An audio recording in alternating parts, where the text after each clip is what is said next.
Justo después del funeral de mi suegra, a quien amaba como a mi propia madre, llegó una carta. Un abogado la trajo a nuestra casa. La carta comenzaba con: soy Sharon, tengo 43 años. Si estás leyendo esta carta, significa que ya no estoy en este mundo. Al reconocer la letra de mi suegra, mis ojos se llenaron de lágrimas. Mi suegro había fallecido muchos años antes de que mi esposo y yo nos casáramos, y la familia de mi esposo no tenía muchos parientes cercanos, así que no interactuábamos mucho con ellos. Mi esposo y yo no teníamos hijos, pero vivíamos feliz y modestamente con mi suegra. Nos llevábamos tan bien que mi esposo solía bromear: ustedes dos son como una verdadera madre e hija, y yo me siento como el yerno. El año pasado, mi esposo falleció de cáncer, dejándome solo a mí y a mi suegra, pero luego, de la nada, ella murió en un accidente automovilístico. Los detalles del accidente eran extraños. La encontraron en una carretera, en una ciudad donde no tenía razón para estar, y fue atropellada por un auto. La policía está investigando, pero su bolso está desaparecido. Cuando me hicieron preguntas, no pude darles mucha información porque aún estaba en estado de shock. Perder a mi suegra de forma tan repentina hizo que me costara procesar mis sentimientos. Cuando mi esposo falleció, tuvimos un año para prepararnos y recordarlo con mi suegra a mi lado. Prometimos sanar y vivir juntas en paz. Después del funeral y de lidiar con todo el papeleo, de repente me sentí muy sola. Ambos de mis propios padres ya habían muerto de cáncer, y aunque tengo un hermano, vive lejos con su familia. Ni siquiera podía hablar con mis viejos amigos porque todos estaban ocupados criando a sus hijos. Un día, un hombre llamó, diciendo que era un abogado. Sonaba de la misma edad que mi suegra, tal vez en sus 70s. Se disculpó por no haber oído de su muerte antes y dijo que tenía algo que darme. Me pregunté, ¿podría ser una carta de mi suegra? Nunca había oído que mi suegra estuviera en contacto con un abogado, así que no entendía por qué estaba recibiendo una carta de alguien que ya había fallecido. Incluso pensé que podría ser una estafa, pero decidí reunirme con el abogado, por si acaso la carta realmente era de ella. La carta continuaba: sé que estás sorprendida por esta carta repentina de mí, pero por favor escucha con atención. Un peligro se acerca a ti, créeme y escapa de inmediato. Confundida, le pregunté al abogado que estaba frente a mí: disculpe, ¿sabe el contenido de esta carta? ¿Estaba mi suegra siendo perseguida por alguien? La letra era definitivamente de mi suegra, con todas las pequeñas peculiaridades que reconocía, pero no podía comprender lo que decía. Se sentía tan dramático, como una broma mal escrita. Mi suegra había muerto en un accidente automovilístico y el conductor ya había sido capturado. Él testificó que la encontró tendida en la carretera, por eso no fue descubierta de inmediato. La policía pensaba que pudo haber sido golpeada antes de ser atropellada. Si esta carta era verdadera, significaba que mi suegra podría haber sabido quién la atacó. Si ella sabía, ¿por qué no huyó ella misma? Sentí que las lágrimas volvían a acumularse. El abogado, aún tranquilo, dijo: no he leído la carta, pero creo que tengo una idea de lo que podría tratar. Molesta por su respuesta vaga, pregunté: ¿qué te dijo mi suegra? El abogado respondió: bueno, yo representé a Oliver en ese entonces y me pidieron que te ayudara. ¿Quién es Oliver?, pregunté, completamente perdida. El abogado explicó que mi esposo aparentemente tenía un hermano mayor, 6 años mayor que él. Estuve atónita. Nunca había oído nada de esto ni de mi esposo ni de mi suegra. Nunca siquiera había visto fotos de él. El abogado sacó unos documentos de su bolso y dijo: Sharon, ¿sabías que la mitad de los crímenes graves en este país ocurren dentro de las familias? Su voz tenía un ligero tono de ironía. Es trágico. El lugar donde deberíamos sentirnos más seguros, nuestro propio hogar, puede ser donde ocurran estos terribles incidentes. Me mostró una foto antigua de 4 personas, un hombre y una mujer jóvenes que parecían padres, un niño y un bebé. La mujer me parecía familiar, era mi suegra. Al principio, no reconocía al joven, pero se parecía a mi esposo. El niño parecía una versión más joven del hombre, y ambos se parecían a padre e hijo. La foto parecía haber sido tomada durante un viaje a la playa, con un gran barco al fondo y todos sonriendo. El niño sostenía un flotador. Ese es Oliver, dijo el abogado. Miré al niño, el hermano de mi esposo, alguien de quien nunca había oído hablar. La foto se veía tan feliz, pero sentí un dolor agudo en mi pecho. ¿Qué podría haber pasado? Me pregunté si Oliver había causado algún incidente, y si él era quien había atacado a mi suegra esta vez, pero esta foto parecía haber sido tomada hace más de 17 o 18 años. Considerando que mi esposo y yo llevamos 15 años de novios antes de casarnos, me parecía raro no haber oído nada sobre Oliver. El abogado explicó: Sí, Oliver se volvió un recluso durante el verano de su primer año en la secundaria debido al acoso escolar. 7 años después, provocó un incidente. Continuó explicando que Oliver, sintiéndose desesperado por su futuro tras años de aislamiento, había intentado un suicidio familiar. Una noche, entró al dormitorio de sus padres con un cuchillo. Su padre, despertado por el ruido, logró someter a Oliver a pesar de haber sido gravemente herido. El incidente se mantuvo como un intento de crimen, pero no sin consecuencias. Mi esposo, que tenía 14 años en ese momento, había llamado a la policía después de escuchar a su madre gritar durante la lucha. Recuerdo vagamente haber escuchado noticias sobre ermitaños y personas reclusas como Oliver involucrándose en tales incidentes. Los medios solían sensacionalizar historias así, pero nunca imaginé que podría ser la familia de mi esposo. Había tantas historias similares en las noticias en ese entonces.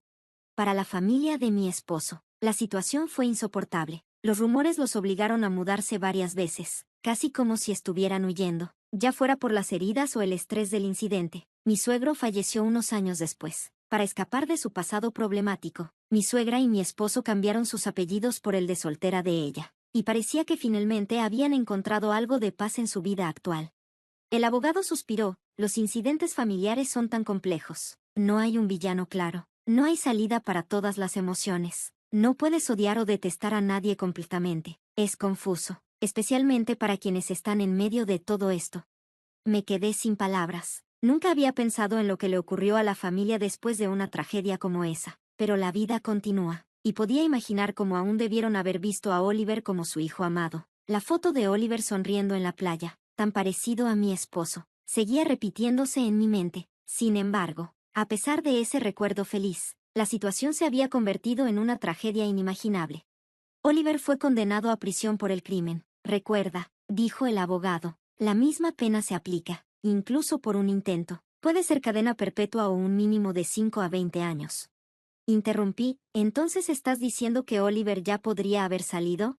El abogado asintió: sí, de hecho, fue liberado hace aproximadamente 2 años. Luego explicó que la Fiscalía tiene un sistema de notificación para víctimas, que permite a las víctimas solicitar actualizaciones sobre la liberación de un delincuente, incluso si la familia no lo solicitaba. Mi suegra, como madre biológica de Oliver, habría sido informada de su liberación y de su nueva residencia. En ese momento, mi esposo estaba recibiendo tratamiento para el cáncer, y el abogado explicó que mi suegra no quería cargarlo con esa noticia. Ella lo mantuvo en secreto. El abogado dudó un momento antes de continuar. Oliver dijo que cometió el crimen porque se sentía desesperado, pero en realidad, también estaba frustrado por el dinero. Había estado usando secretamente la tarjeta de crédito de tu suegra para gastar en juegos en línea y compras. Su padre se enteró y lo reprendió. La noche del crimen, Oliver había utilizado una gran suma para comprar armas virtuales para un juego. Su padre le quitó la computadora, y ahí fue cuando las cosas se descontrolaron. Oliver había mentido a todos sobre las verdaderas razones detrás de sus acciones, mientras su familia esperaba que reflexionara sobre sus errores y se arrepintiera mientras cumplía su condena. Nunca compartieron la historia completa públicamente, soportando en silencio la difamación y calumnias posteriores a su liberación. ¿Fue por amor familiar? ¿Un deseo de protegerlo? A pesar de todo, la verdad es que mi suegra había visitado a Oliver con frecuencia durante su tiempo en prisión. Sin embargo, siempre regresaba desalentada, decepcionada por su falta de remordimiento y su comportamiento inalterado. Tenía miedo de vivir con Oliver de nuevo después de su liberación. Parte del miedo era por su pasado violento, pero también sabía que si algo le pasaba a ella o a su hijo, Oliver vendría a mí por dinero. A medida que se acercaba la fecha de liberación, mi suegra enfrentó muchos trámites y decisiones difíciles, como dónde debería vivir. Sintiendo que estaba abrumada, pidió ayuda a un abogado familiarizado con el caso para que la ayudara a manejar todo.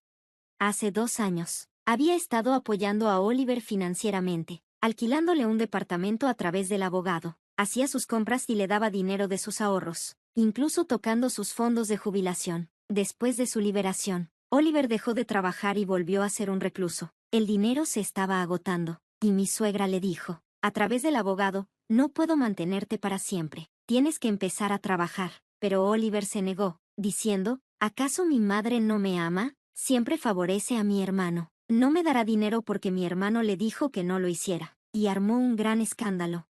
El abogado mencionó que, a pesar de que el padre de Oliver había fallecido, el difunto estaba preocupado porque Oliver pudiera causar problemas. Oliver seguía presionando a mi suegra por más dinero e incluso se volvió agresivo hacia el abogado. Comenzó a hacer preguntas detalladas sobre sus ingresos y la vida de su padre y hermano. Por suerte, no pensé que supiera dónde vivíamos, pero me preocupaba porque su apartamento estaba cerca de donde había muerto mi esposo.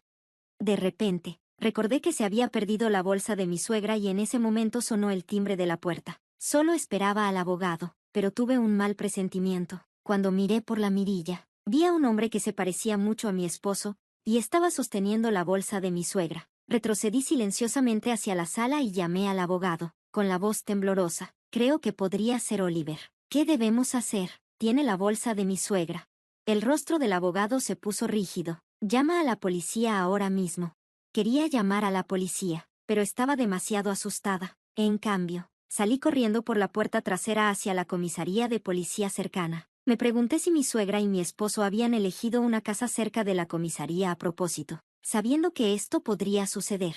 Cuando regresé con la policía, Oliver intentó huir, pero fue atrapado rápidamente, como sospechaba. El hombre que se parecía a mi esposo era efectivamente Oliver, mi cuñado. El abogado lo había llamado Oliver antes, y había visto fotos familiares antiguas de él cuando era niño, con una sonrisa inocente. Pero ahora, lucía como un hombre de mediana edad con problemas de salud. Lo que me enojaba era cuánto se parecía a mi esposo.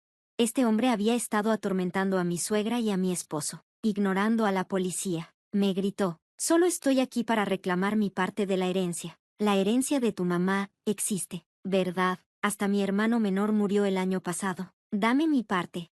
Estaba furiosa, claro. Sentía lástima por él por haber sido acosado de niño, pero sus acciones desde entonces eran egoístas e imperdonables. Lo que realmente quería preguntar era, ¿no es esa la bolsa de tu madre que está sosteniendo? ¿Qué le hiciste? ¿Le hiciste daño a una mujer frágil? Cuando dije eso, los oficiales de policía comenzaron a prestar atención a la bolsa. Oliver, confundido, intentó esconderla, pero ya era demasiado tarde. Cuando uno de los oficiales se acercó a ella, Oliver le gruñó. Hey, este es mi dinero. No puedo evitarlo, fue lo último que mi mamá dijo. El razonamiento torcido de Oliver me hizo estremecer. Continuó. Solo la golpeé un par de veces para enseñarle una lección por ser impertinente. Su falta de remordimiento era escalofriante, y sus palabras no tenían sentido. Luego, como si estuviera completamente desconectado de la realidad, dijo, tú eras la esposa de mi hermano, ¿verdad? Mi mamá y mi hermano ya no están aquí, así que tienes la obligación de apoyarme. Comencé a preguntarme si mi suegra y mi esposo me habían ocultado a Oliver a propósito, tratando de protegerme de esta pesadilla. Tal vez pensaron que si no sabía de él, podría mantenerme fuera de este lío. El abogado intervino. No, señora Charón, no tiene ninguna obligación de apoyarlo. Pero dudaba que esa lógica o la ley funcionaran con Oliver. Parecía un hombre sin nada que perder, que no entendía ni le importaba el sentido común o la ley. Quizás por eso mi suegra nunca quiso que lo conociera, solo podía imaginar cuán difícil había sido su vida. No había terminado de leer la carta de mi suegra, pero sabía que estaba preocupada por mí. Debió haber sabido que su vida estaba en peligro. Su dolor y tristeza eran desgarradores. Por tu culpa, mi suegra y mi esposo sufrieron tanto. Le dije a Oliver, nunca te perdonaré, te enfrentarás a la ley. Aunque la causa inmediata de su muerte fue ser atropellada por un auto, Oliver había dejado su cuerpo inconsciente en la carretera. No debería estar libre para andar por las calles. Me prometí que haría lo que fuera necesario para enviarlo de regreso a prisión. El abogado, de pie a mi lado, dijo, te ayudaré. Oliver fue llevado a la comisaría de policía. La sangre en la bolsa de mi suegra y otras pruebas apuntaban a él como el culpable, y fue enviado de regreso a prisión. Después, regresé a casa con el abogado y terminé de leer la carta de mi suegra. Estaba llena de disculpas y un abrumador sentido de amor. Al final, escribió, la vida sigue siendo larga. Por favor, vive una vida más feliz y libre, Charón. Al leer esas palabras, no pude contener las lágrimas.